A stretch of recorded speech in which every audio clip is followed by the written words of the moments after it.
तो hello student, welcome back to my channel Samrat academy. तो student कैसे हैं आप सब? आई होप आप मस्त होंगे और 2022 बोर्ड एग्जाम की अच्छे से तैयारी कर रहे होंगे। तो मेरे प्यारे विद्यार्थी, वीडियो बहुत ही ज़्यादा इंपॉर्टेंट होने वाली है आप लोगों के लिए, क्योंकि क्लास 10th के सामाजिक विज्ञान के वेरी मोस्ट इंपॉर्टेंट क्वेश्चन हम लोग डिस्कस करने वाले हैं। ठीक है, टारगेट 95% का हर एक सब्जेक्ट का लिया गया है, इसीलिए बहुत अच्छे तरीके से एक्सप्लेन करके सारी चीज़ें बताई जा रही हैं कि ताकि आप लोगों को 95% आ जाए। ठीक है, तो मेरे प्यारे विद्यार्थी, आइए वीडियो को स्टार्ट करते हैं। वीडियो स्टार्ट करने से पहले बस एक रिक्वेस्ट करता हूं आप लोगों से, प्यारा से एक लाइक दे दीजिए और वीडियो को शेयर कर दीजिए। चैनल पे पहली बार है तो चैनल को सब्सक्राइब कर लीजिए। जितना प्रश्न बताऊंगा तो बहुत सारा प्रश्न डिस्कस करने वाले हैं हमें आप लोगों को। आज कम से कम 10 या 11 क्वेश्चन इस वीडियो में डिस्कस करने वाले हैं। अगर वो प्रश्न आपने तैयार कर लिया तो समझ लीजिए कि वेरी मोस्ट इंपॉर्टेंट आपका समाज विज्ञान का तैयार हो गया बहुत सारा प्रश्न, और इससे बहुत सारे प्रश्न बनने वाले हैं, क्योंकि वो प्रश्न हमने लिया है जो कि बहुत ही ज़्यादा पूछा गया था। जैसे क्वेश्चन नंबर पहला कह रहा है कि एफ्रो अमेरिका से क्या तात्पर्य है। अब आप सोचेंगे एफ्रो क्या होता है, तो एफ्रो अमेरिका से क्या तात्पर्य। क्वेश्चन 2-3 बार क्वेश्चन पूछा गया था, तो हमने इसको चूज कर लिया है क्योंकि 2022 बोर्ड एग्जाम में आने की संभावना है इसका। एफ्रो अमेरिका से क्या तात्पर्य है, तो सिंपल से देखेंगे कि एफ्रो अमेरिकी अश्वेत शब्द उन अफ्रीकी लोगों के वंशजों के लिए प्रयुक्त होता है जिन्हें 17वीं सदी से लेकर 19वीं सदी के शुरुआत तक अमेरिका में गुलाम बनाकर लाया गया था। देखिए, एफ्रो अमेरिका से मतलब क्या कर रहा है कि एफ्रो अमेरिकी अश्वेत शब्द है और उन अफ्रीकी लोगों से वंशजों के लिए प्रयुक्त होता था एफ्रो शब्द, जिन्हें क्या किया जाता था 17वीं सदी से लेकर 19वीं सदी की शुरुआत तक अगर अमेरिका में गुलाम बनाकर लाया गया था, उनको हम एफ्रो कहते हैं, उन्हें एफ्रो अमेरिका कहते हैं। ठीक है, जो कि 17वीं सदी से लेकर 19वीं सदी की शुरुआत तक अमेरिका में क्या बनाए गए थे, गुलाम बनाकर लाया गया था, उन्हें हम एफ्रो अमेरिका कहते हैं। क्लियर हो गया? बहुत ही ज़्यादा सिंपल है। आई होप आप क्लियर कर लिए होंगे तुरंत आप लोग इस क्वेश्चन को। कुछ सोचने समझने वाली बात ही नहीं है भाई इसमें। ठीक है, चलिए आइए क्वेश्चन नंबर दूसरा देखिए, वेरी मोस्ट इंपॉर्टेंट क्वेश्चन दूसरा। नस्ल भेद से क्या तात्पर्य है। कह रहा है कि नस्ल भेद से क्या तात्पर्य है। कह रहा है किसी देश या समाज में नस्ल के आधार पर कुछ लोगों को नीचा या हीन समझना नस्ल भेद कहलाता है। कह रहा है कि कोई भी देश हो या कोई भी समाज में नस्ल के अगर आधार पर कुछ लोगों को नीचा या हीन समझते हैं तो उसे ही नस्ल भेद कहते हैं। बात सिंपल। तो मात्र 2 लाइन का आंसर है। आई होप आपको अच्छे तरीके से क्लियर हो गया ये वाला प्रश्न। ठीक है, चलिए क्वेश्चन नंबर तीसरा की तरफ बढ़ेंगे। अब बहुत ही प्यारा प्रश्न क्वेश्चन नंबर तीसरा है, और क्वेश्चन नंबर तीसरा कहना क्या चाहता है हमसे, ये देखते हैं। कह रहा है कि यूगोस्लाविया का विभाजन क्यों हुआ। यूगोस्लाविया का विभाजन क्यों हुआ। ठीक है, तो जान लेते हैं।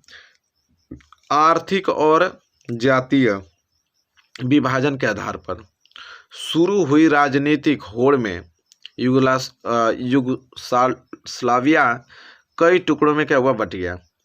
कह रहा है कि यूगोस्लाविया का विभाजन क्यों हुआ, तो धार्मिक और जातीय विभाजन के आधार पर शुरू हुई राजनीतिक होड़ में यूगोस्लाविया कई टुकड़ों में क्या हो गया, बट गया। बहुत ही ज़्यादा सिंपल छोटे क्वेश्चन है मेरे प्यारे विद्यार्थियों, तुरंत याद कर लेंगे हम इन क्वेश्चनों को। ठीक है, आइए क्वेश्चन नंबर 4 की तरफ बढ़ चलते हैं। कह रहा है कि लोकतंत्र के लिए जातिवाद घातक है, इसके 2 कारण बताए। वेरी मोस्ट इंपोर्टेंट ये प्रश्न है। लोकतंत्र के लिए जातिवाद घातक है, इसके 2 कारण आपको बताना है। तो देख लेते हैं। पहला कारण यह है कि जातिवाद ने देश के विभिन्न जातीय समूहों में आपसी संघर्ष और टकराव को जन्म दिया है, जो कि राष्ट्रीय एकता के लिए एक बड़ा खतरा है। क्या करा, पहला है कि जातिवाद ने देश के विभिन्न जातीय समूहों में आपसी संघर्ष और टकराव को जन्म दिया है, जो कि राष्ट्रीय एकता के लिए क्या एक बहुत ही बड़ा खतरा है। और दूसरा क्या है इसका कारण, कि जातिवाद के आधार पर आरक्षण की राजनीति ने भी भारतीय लोकतंत्र को बुरी तरह से प्रभावित किया है। जातिवाद के आधार पर आरक्षण की राजनीति ने भी भारतीय लोकतंत्र को बुरी तरह से क्या किया है, प्रभावित किया है। तो लोकतंत्र के लिए जातिवाद घातक है, इसके 2 कारण बताइए। तो हमने 2 कारण बहुत अच्छे तरीके से आप लोगों को बता दिया। आई होप आपको क्लियर हो गया होगा, और इसे अच्छे तरीके से नोट करके और इन प्रश्नों को याद कर लीजिएगा। ठीक है, यहाँ तक कोई दिक्कत नहीं होनी चाहिए आप लोगों को। आइए क्वेश्चन नंबर 5 की तरफ बढ़ चलते हैं। देखिए क्वेश्चन नंबर 5 क्या बोल रहा है कि यदि संतारूढ़, कह रहा है कि यदि संतारूढ़ दल धर्म को शासन का आधार मानता है तो उससे क्या हानि होगी, दो तर्क दीजिए। कह रहा है कि यदि सत्तारूढ़ दल धर्म को शासन का आधार मानता है तो उससे क्या हानि होगी, दो तर्क दीजिए। तो पहला, सांप्रदायिक राजनीति को बढ़ावा मिलेगा। क्या करा है, सांप्रदायिक राजनीति को क्या मिलेगा, बढ़ावा मिलेगा। और दूसरा, बहुसंख्यकवाद तथा अल्पसंख्यकवाद को बढ़ावा मिलेगा। पहला, सांप्रदायिक राजनीति को बढ़ावा मिलेगा, और दूसरा, बहुसंख्यकवाद तथा अल्पसंख्यकवाद को क्या मिलेगा, बढ़ावा मिलेगा। ठीक है, आई होप आपको ये प्रश्न बहुत ही ज़्यादा छोटा प्रश्न है। ठीक है, 2 नंबर का प्रश्न क्लियर हो गया होगा। ठीक है, आइए क्वेश्चन नंबर 6 की तरफ बढ़ चलते हैं। तो देखिए यहाँ पे क्वेश्चन नंबर 6 क्या बोल रहा है कि तृतीयक क्षेत्रक से क्या तात्पर्य है।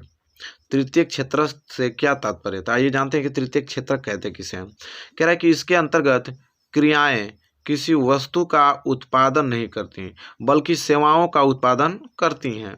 ये क्रियाएं प्राथमिक और द्वितीयक क्षेत्र के विकास में मदद करती हैं, जैसे वकील हुआ, डॉक्टर हुआ, शिक्षक, परिवहन सेवाएं आदि सेवाएं प्रमुख हैं।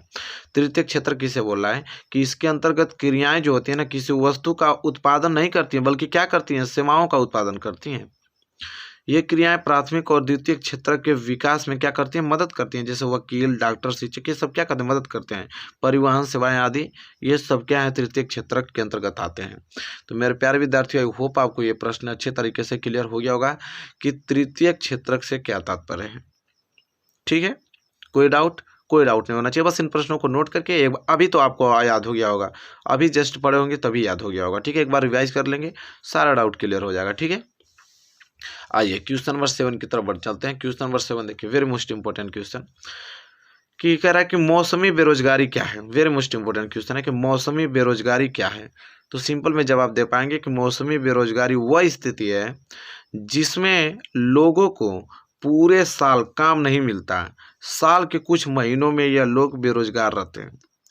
कह रहा है मौसमी बेरोजगारी वह स्थिति है जिसमें लोगों को पूरे साल काम नहीं मिलता है भाई, साल के कुछ महीने तक ही आप लोग क्या कहते हैं, बेरोजगार रहते हैं।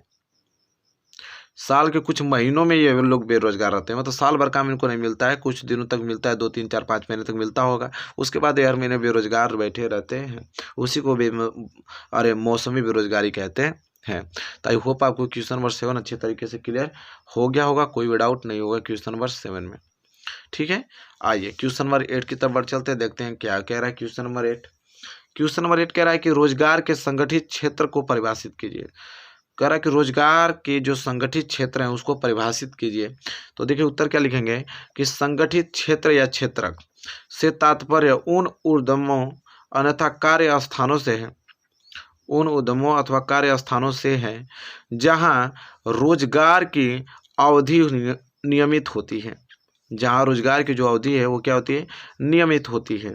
ये क्षेत्र सरकार द्वारा पंजीकृत होते हैं, जो क्षेत्र होते हैं सरकार द्वारा क्या होते हैं, पंजीकृत होते हैं, और उन्हें सरकारी नियमों एवं विनियमों का अनुपालन करना होता है। ठीक है, क्या बोल रहा है, संगठित क्षेत्र से तात्पर्य उन उद्यमों अथवा कार्य स्थानों से है जहां रोजगार की अवधि नियमित होती है और ये क्षेत्र सरकार द्वारा पंजीकृत होते हैं और उन्हें सरकारी नियमों एवं विनियमों का अनुपालन करना होता है।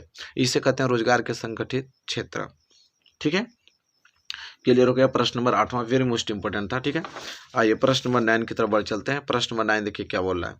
प्रश्न नंबर 9 यह है कि अर्थव्यवस्था के असंगठित क्षेत्र में श्रमिकों की किन्हीं 3 समस्याओं का उल्लेख कीजिए। कह रहा है कि अर्थव्यवस्था के असंगठित क्षेत्र में श्रमिकों की किन्हीं 3 समस्याओं का उल्लेख कीजिए। तो आइए देखिए, पहला क्या है कि श्रमिकों को कम वेतन मिलता है और प्रायः या नियमित नहीं होता है।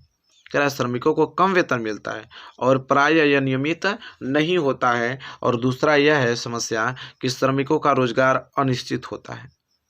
और तीसरा कि श्रमिकों को स्वेतन छुट्टी तथा बीमारी के कारण छुट्टी आदि नहीं मिलती है।